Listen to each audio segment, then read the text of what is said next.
De 9 a 12. Otra vez, y también damos la bienvenida a Antonio Saravia, quien es economista y vive en Estados Unidos. A él ya lo presentamos en la anterior ocasión. Así que le damos la bienvenida. Antonio, un gusto. ¿Qué tal, Andrés? Un placer, como siempre. Bueno, comenzamos por favor con Rubén. Rubén, ¿sabías de este documento vos o de esta reunión del Fondo Monetario y de estas sugerencias que le hace al gobierno boliviano? Sí, efectivamente, en los círculos del mundo, podemos decir, de los economistas acá en Bolivia, se está comentando bastante sobre las últimas, podemos decir, consultas que está desarrollando el gobierno. Rubén, tenemos problemas con la conexión. A ver, vamos a volver. Creo que tenemos problemas con la conexión. No te estamos escuchando bien, Rubén. A ver, vamos a intentar otra vez conectar con Rubén mientras resolvemos el problema del audio.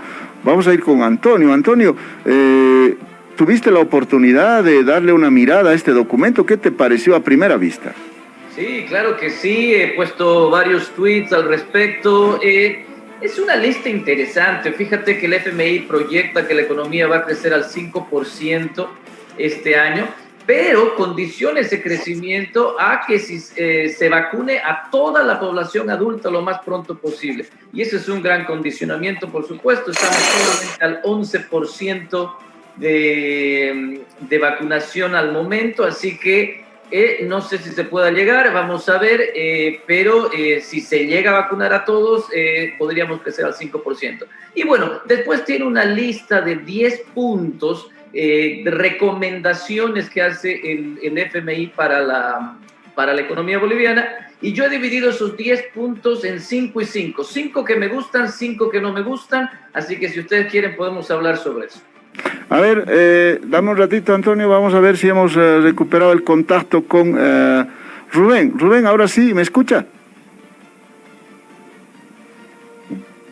Bueno, creo que no podemos conectar, o es que está apagado otra vez su micrófono. Bueno, la señal es malísima, vamos a volver a intentar la conexión con Rubén. Bueno, Antonio, empecemos por los 10 puntos que más te agradan. Bueno, son 10 puntos en total, Andrés. Entonces, a mí me gustan mucho 5 de ellos que se parecen. Ya tú te acordarás de la entrevista que tuvimos donde yo te daba 7 puntos para la reactivación de la economía. Bueno, pues estos 5 que a mí me gustan del FMI se parecen mucho a esos 7 que yo tenía. Empiezo rapidito. El primer punto que me gusta, reducir el déficit fiscal y estabilizar la relación deuda-PIB. Esa es una de las recomendaciones del FMI. Fíjate que la deuda del país es muy alta. La deuda total está alrededor del 60 al 65% del PIB. ¿Ah? Esto es muy importante. Cuando la división deuda-PIB pasa del 50%, ya se prenden las alarmas. Estamos alrededor del 60-65%. Entonces el FMI recomienda que se baje esa deuda. El déficit fiscal del año pasado fue de 12.7% y entonces eso te sube la deuda. El FMI está recomendando que esa expansión fiscal se detenga porque se están empezando a comer las reservas internacionales, etc. Entonces, el primer punto que me gusta es muy bueno, hay que reducir el déficit fiscal. Segundo punto que me gusta, reformas estructurales para promover la inversión privada y la inversión doméstica. Esto es clarísimo, esto es determinante, esto es muy, muy importante. Sin inversión no tenemos crecimiento. Muy buen punto del FMI. El tercer punto que me gusta, eliminar gradualmente las restricciones a los precios y a las exportaciones, flexibilizar los cupos crediticios, los límites a la tasa de interés, reducir los subsidios a las empresas estatales de hidrocarburos. Muy buenos puntos. Si sigues controlando precios, jamás vas a poder generar los incentivos productivos. Si sigues limitando las exportaciones, no vas a poder ingresar divisas. Si sigues flexibilizando los cupos crediticios, limitando la tasa de interés, etcétera, nunca vas a poder asignar los recursos de manera eficiente. Así que ese es un buen punto. Cuarto punto que me gusta, gobernanza e incertidumbre regulatoria. El FMI se preocupa porque haya seguridad jurídica, porque le demos certidumbre en términos regulativos a las empresas, etcétera. Ese es un muy buen punto. Y finalmente, el último, que es un poco más de mediano o largo plazo, el apoyo a los sistemas de educación y salud pública, aunque el FMI no se juega por decir que tendríamos que ir más hacia la privatización en estos sistemas. Yo sí me jugaría por ir más hacia la privatización, pero coincidimos que son buenos puntos para el mediano y largo plazo, salud y educación, ¿no? Bien, Antonio, a ver, esos son los que te gustan, los que los ves positivos. Yo creo que sí. ¿Cuáles son los negativos, los otros 5?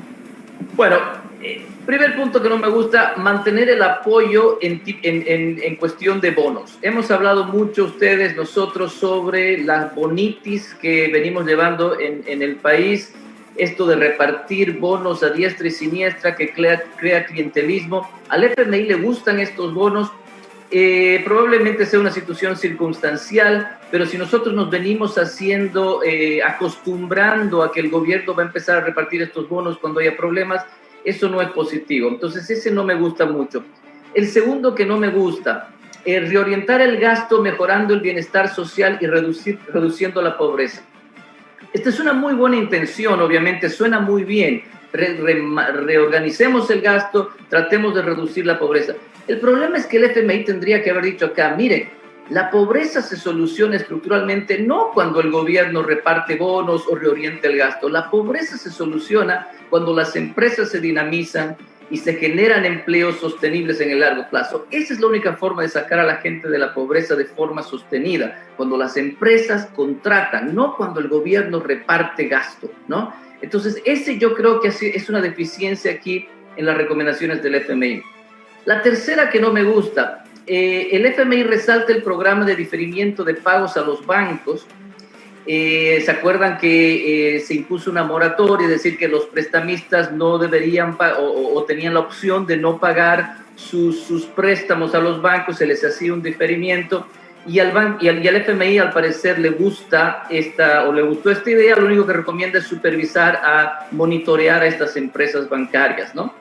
A mí eso me preocupa porque estos diferimientos traen problemas colaterales en la situación financiera del país. Si los prestamistas no devuelven los préstamos, si no hacen sus pagos, eso significa que al que ahorra no se le va a poder pagar el interés y eso puede generar fragilidades en el sistema financiero. Así que yo iría con más cuidado, siendo más cauto en esto. Y la última, tengo dos más que no me gustaron, responder a las inquietudes de equidad social mediante un apoyo fiscal focalizado. Otra vez esta idea de que la equidad social o la reducción en la pobreza se va a lograr a partir del gobierno y no a partir de una generación productiva en las empresas. Y la última que no me gusta es examinar los posibles beneficios y condiciones para flexibilizar el tipo de cambio. El tipo de cambio fijo ha sido un ancla que nos ha permitido mantener la estabilidad macroeconómica hasta el momento y por lo tanto yo creo que se debiera mantener. Así que esas son las 5 en las que yo probablemente no estaba muy de acuerdo. Antonio, por lo que mencionas, el Fondo Monetario en esto último insiste y lo viene haciendo hace bastante tiempo en que debe moverse el tipo de cambio, no debe seguir congelado el tipo de cambio, pero hay otros aspectos que llaman la atención. Hablas de la redistribución, de la aplicación de bonos, por ejemplo, que me llama la atención poderosamente. Tú me dices, tú sabes más de esto, pero al Fondo Monetario decías hace rato, ¿le gusta esto de que los gobiernos den bonos? ¿Es así? Pues mira, entre las recomendaciones del FMI en estas 10, la primera es mantener el apoyo focalizado en términos de bonos. Y claro, esto es preocupante. Yo os estaba oyendo antes de la entrevista hablando sobre el impuesto a las grandes fortunas y Juan Carlos decía, imagínense si yo tengo 50 terrenos, ¿no? Y Andrés decía, pues yo tengo 10 terrenos y 10 casas, etc. Entonces, parece que al FMI le preocupa mucho la desigualdad económica y para contrarrestar o combatir esta desigualdad económica se focaliza en estos bonos o gasto del gobierno. Pero yo siempre he sostenido que la desigualdad económica en realidad no importa, ¿no? No importa, lo que importa es la pobreza. Fíjense, si llega Papá Noel y nos da $1 millón a los tres, a Andrés, a Juan Carlos y a mí, ¿ok? $1 millón. Entonces los tres somos millonarios. Ninguno de los tres es pobre. Pero ¿hemos hecho algo en términos de desigualdad? sea, la desigualdad se va a mantener, ¿no? Juan Carlos tenía 50 terrenos, era el que tenía más que el resto de nosotros dos. Andrés tenía 10 terrenos, yo tenía 2 terrenos, era el más pobre. Pero ahora somos todos millonarios, la desigualdad no se ha movido. Entonces, lo que importa realmente es la pobreza, lo que importa es sacar a la gente de la pobreza. La desigualdad económica, mientras estemos avanzando todos, no debería preocuparnos. Y para solucionar la pobreza de manera sostenida en el tiempo, lo que se necesita es crear empleo, que las empresas incrementen su productividad, generen empleo, no que el gobierno empiece a repartir gasto, porque ahí no terminamos nunca, ¿no? Antonio, ¿cuál de estas medidas crees, o de estas recomendaciones del Fondo Monetario Internacional, Antonio, crees tú que el gobierno va a tomar en cuenta? Conociendo la tendencia política, la ideología, ¿no?, particularmente del presidente Luis Arce. Sí, qué buena pregunta. Mira, yo creo que hay una que, aunque no quisieran, van a tener que preocuparse. Y esta es la reducción de la deuda.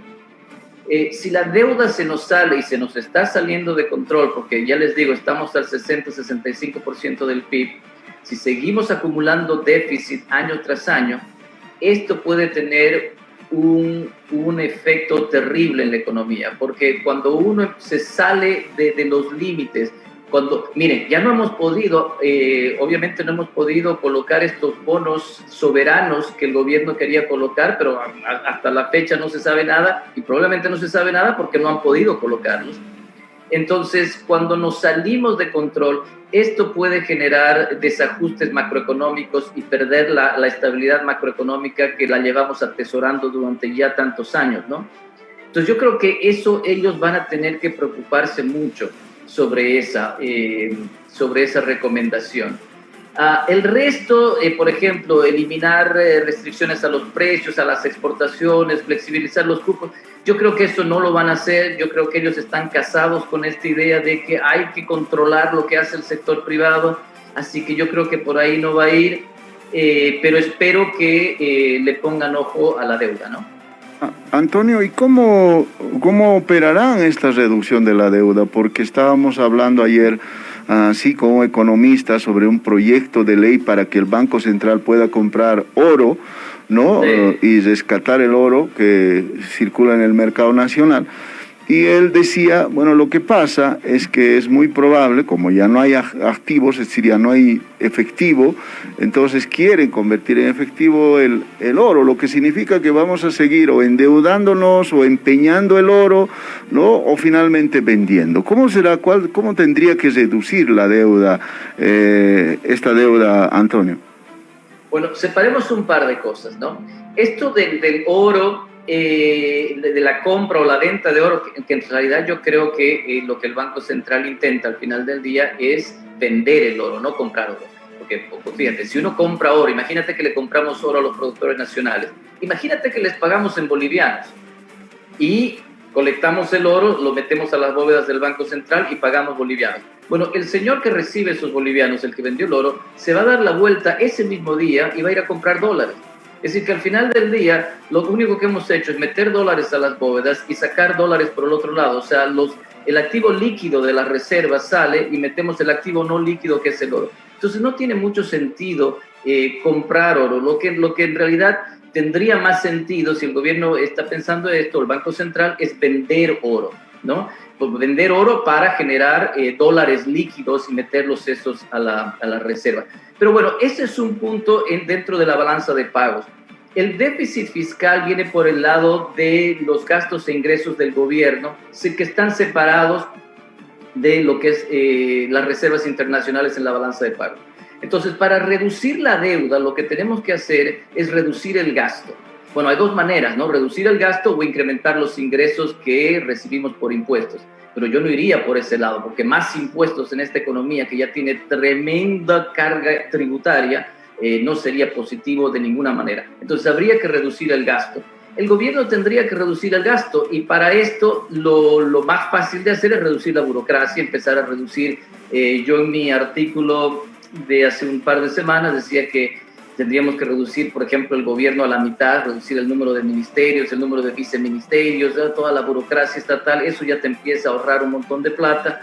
Hay que readecuar, probablemente mantener un par de bonos que son urgentes y necesarios, pero empezar a reducir toda esos gastos en empresas públicas, que el FMI también recomienda reducir el gasto en empresas públicas, reducir los subsidios a YPFB, reducir los subsidios a otras empresas, cartón bol, papel bol, y ahora el presidente sale con que quiere crear otra empresa de fármacos, Farmacol Bol, no sé, o sea, con la experiencia tan exitosa que hemos tenido, imagínense, en empresas públicas, crear más. Entonces el gobierno tiene que empezar por ahí, a reducir el gasto por ahí, eso te reduce el déficit, año tras año, eso te va reduciendo la deuda.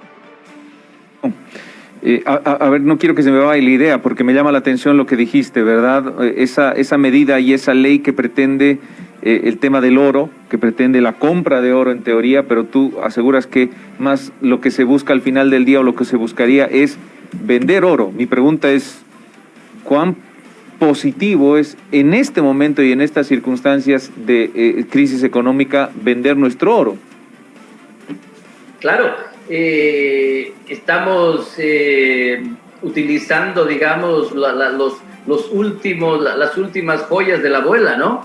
Lo que teníamos guardadito ahí, que era el oro, lo vamos a tener que empezar a vender. ¿Por qué? Porque las reservas en términos líquidos, es decir, los dólares, se nos han caído tremendamente, ¿no? Fíjense que a punta de expandir el gasto, y el FMI reconoce esto, la expansión fiscal nos ha costado un montón de reservas.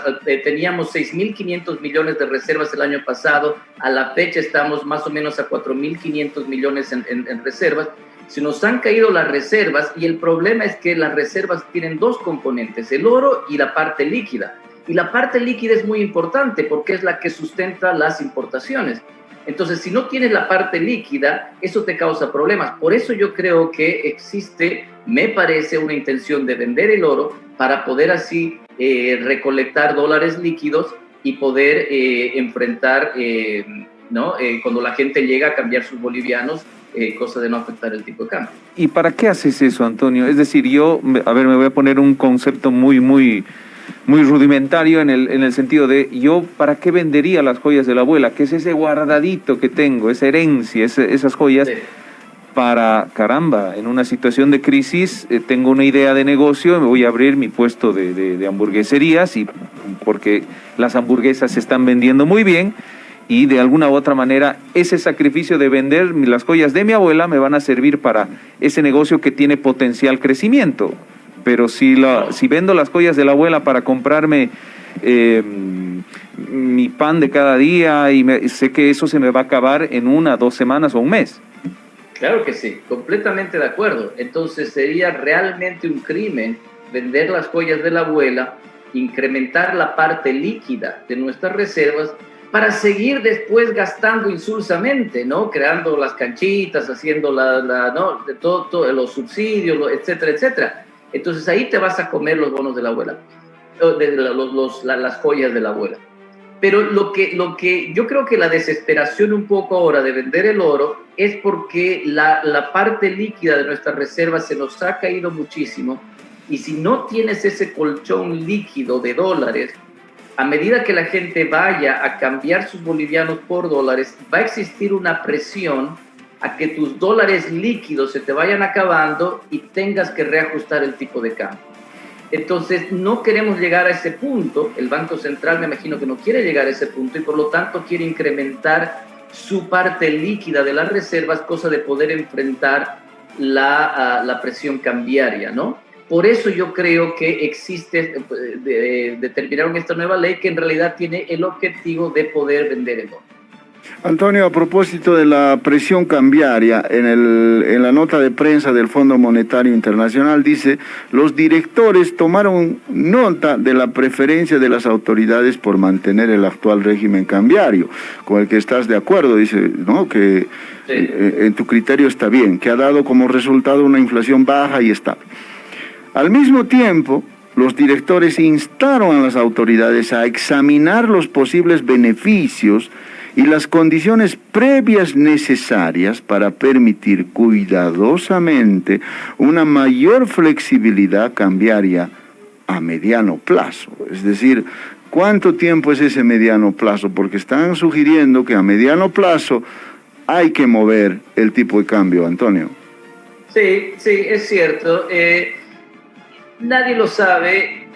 Todo el mediano plazo yo creo que va a depender de cuán... perdón por el ruido que tengo los jardineros que están haciendo.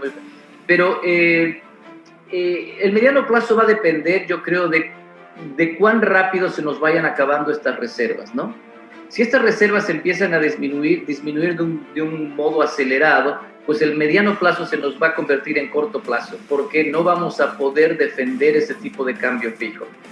Las reservas han aumentado un poquito en estos últimos meses, ustedes lo sabrán, porque se han incrementado el valor de nuestras exportaciones, ¿no? Y entonces eso hace que recibamos mayores divisas. ¿Y por qué se han incrementado nuestras exportaciones? ¿Porque hemos producido más? No estamos produciendo más. Lo que pasó fue que los precios internacionales subieron y eso nos ha permitido ingresar un poco más de divisas. Al mismo tiempo, por la crisis, las importaciones se han mantenido bajas y por lo tanto hemos podido en los últimos meses incrementar un poco las divisas.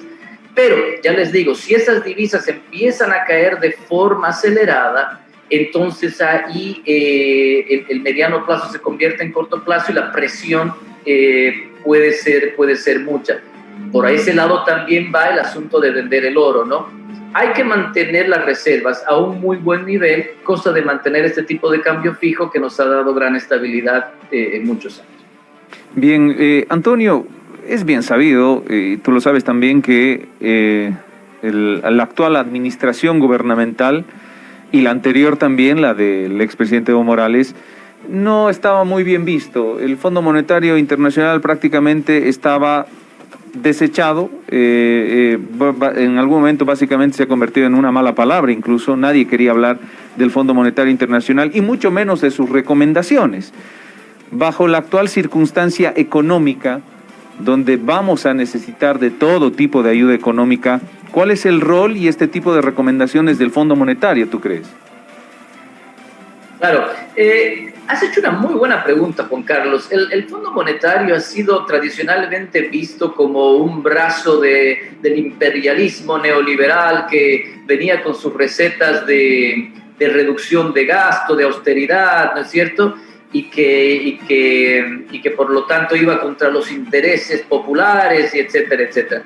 Pero fíjense una cosa muy interesante. En los últimos años el FMI yo creo que ha dado un giro un poco hacia la izquierda. Ustedes se acordarán que el FMI celebró la victoria de Luis Arce Catacora en octubre del 2020, ¿no? Y dijo, y aquí tengo yo la cita, fue el ministro que condujo a la economía boliviana por un periodo de gran crecimiento, de gran fortaleza de las finanzas públicas, de gran creación, el arquitecto, artífice y creador de márgenes de reserva para esa economía que le facilitaron el convivir con periodos no tan buenos. Eso es el FMI diciendo, mira, esta idea keynesiana del ministro Arce, no, la celebramos y estamos contentos de que sea el presidente. Fíjense que sobre la victoria de Castillo en el Perú, el FMI también los cambios que vemos en las decisiones políticas de la población reflejan que existe una demanda muy fuerte de una distribución de ingresos mucho mejor, etcétera, etcétera. Es decir, yo creo que el FMI ha dado un giro y tiene ahora probablemente es mucho más progresista que lo que nosotros estábamos acostumbrados en los 90, ¿no? Pero bueno, haciendo esa reflexión, tu pregunta es muy importante. El FMI sigue siendo el recurso al que los países acuden cuando estamos en problemas, y Bolivia tiene una experiencia larga acudiendo al FMI. No nos podemos pelear con el FMI, tenemos que seguir siendo buenos amigos. Si a ellos les gusta que el presidente Arce Catacora haya hecho lo que hizo keynesianamente con la economía, pues perfecto, sigamos siendo amigos del FMI. Estos desplantes de no querer utilizar los servicios especiales de giro, etcétera, etcétera, no creo que sean buena cosa. porque como te digo, al final del día, cuando nuestras reservas caigan mucho, cuando tengamos mucho problema con déficits, pues el FMI es el que nos llega a rescatar.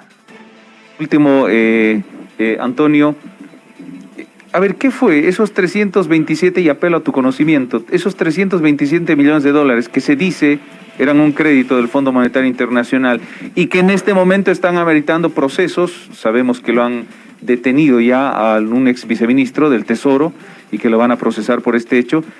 Y estoy viendo el criterio que tienen expresidentes del Banco Central de Bolivia, como el señor Juan Antonio Morales, que dice, no, señores, están confundidos. Esos 327 millones de dólares que provenían del FMI no son un crédito, sino un intercambio de divisas, por ende no ameritaban una aprobación del Parlamento. ¿Qué es en definitiva eso? Estos se llaman derechos especiales de giro, en inglés Special Drawing Rights, que esencialmente son colocaciones que hace el FMI a sus países miembros, que los países miembros tienen derecho a estas colocaciones porque son parte de los aportes, ¿no? Entonces es como que uno tiene un derecho potencial a un determinado monto de dinero denominado en estos derechos especiales de giro. Fíjate, esto es muy interesante. El 2009 el FMI repartió estos derechos especiales de giro sin que los países lo pidan, los repartió a sus miembros, les dijo, miren, guarden esto, les doy un poco para sus cofres, porque todavía no sabemos cómo se viene. Acuérdate, el 2009, después de la gran recesión y la recesión mundial, les damos esto para que ustedes metan esto en sus cofres, sin que los países lo pregunten, el 2009, y Bolivia lo aceptó sin ningún problema. Bueno, ahora era más o menos similar esto que se hizo el 2019, estos 327 millones, con la diferencia de que el país lo estaba pidiendo, ¿no? O sea, este derecho especial de giro. Pero es un swap de divisas, ¿no? que entra a soportar nuestra balanza en cuenta financiera, y por lo tanto a mí me parece que deberían haber sido aceptados. El país los necesitaba y se podía haber enfrentado las cosas de urgencia en ese momento, ¿no? Este desplante yo no creo que haya sido una buena idea al final del día. Pero coincides en el criterio del expresidente del Banco Central, Juan Antonio Morales, Antonio, que no necesitaba esto una aprobación de la Asamblea Legislativa. El 2009 no se necesitó una aprobación, cuando esto fue dado no se necesitó una aprobación de la Asamblea Legislativa, así que como no es un préstamo, es simplemente un intercambio de divisas, probablemente no se necesitaba ahora el 2019 tampoco. Bien. Antonio, de verdad, muchísimas gracias. Como siempre es un gusto conversar contigo y conocer un poquito más de estos aspectos que son fundamentales, son tan importantes como son los aspectos económicos. Antonio, muchísimas gracias. Encantado como siempre, como quiera. Muchísimas gracias. De 9 a 12.